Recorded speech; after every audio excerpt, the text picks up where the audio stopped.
శ్రీనివాసరావు గారు క్షమించాలి, నేను మనస్ఫూర్తిగా ఆయన క్షమించమని అడుగుతున్నాను. ఇప్పుడు నేను అత్యంత ఆత్మీయంగా అభిమానించే కవి, ఆయన నగరముని కొయ్యగూడెం తర్వాత నేను అంత ఇన్స్పైర్ అయిన పోయం ఏదంటే ఆకాశం కోల్పోయిన పక్షి. ఆ పోయం రాసిన నా కవి కృష్ణుడిని మాట్లాడాల్సిందిగా కోరుతున్నాను.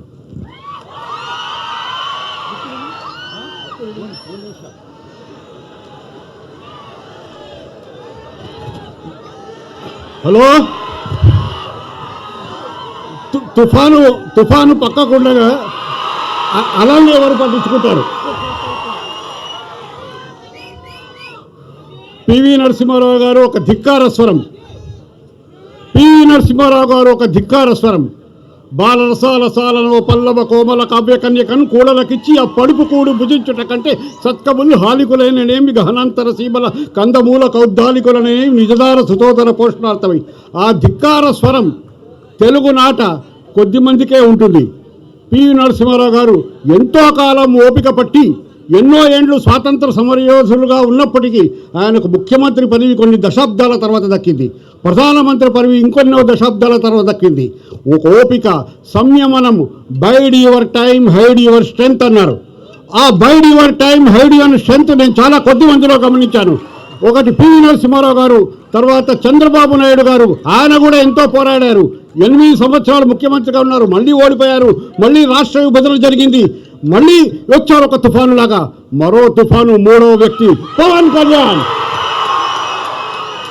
ఆయన నేను ఢిల్లీలో కలిసినప్పుడు మీరు 2 నియోజకవర్గాల్లో ఓడిపోయారు కదా, మళ్ళీ మీరు రాజకీయాల్లో ఉంటారా అన్నాను. కానీ ఆయన నెక్స్ట్ డే నుంచే విశాఖపట్నంలో మొదలుపెట్టాడు. ఆయన నెక్స్ట్ డే నుంచే విశాఖపట్నంలో జనంతో మాట్లాడుతూ ఆయన గమనించాడు. ఆ జనంలో కలిసిపోతూ గమనించాడు. ఆ జన వెల్లువ కావాలంటే ఇవాళ ఉప ముఖ్యమంత్రి కాగలిగాడు ఆయన. Bide your time hide your strength. ఇదే ఆరంభించరు నీచ మానవులు అని ఎవరైతే అన్నారో, ఆరంభించిన వాళ్ళంతా చివరి వరకు కొనసాగాలంటే పవన్ కళ్యాణ్ గారిని ఆదర్శంగా తీసుకోవాలి.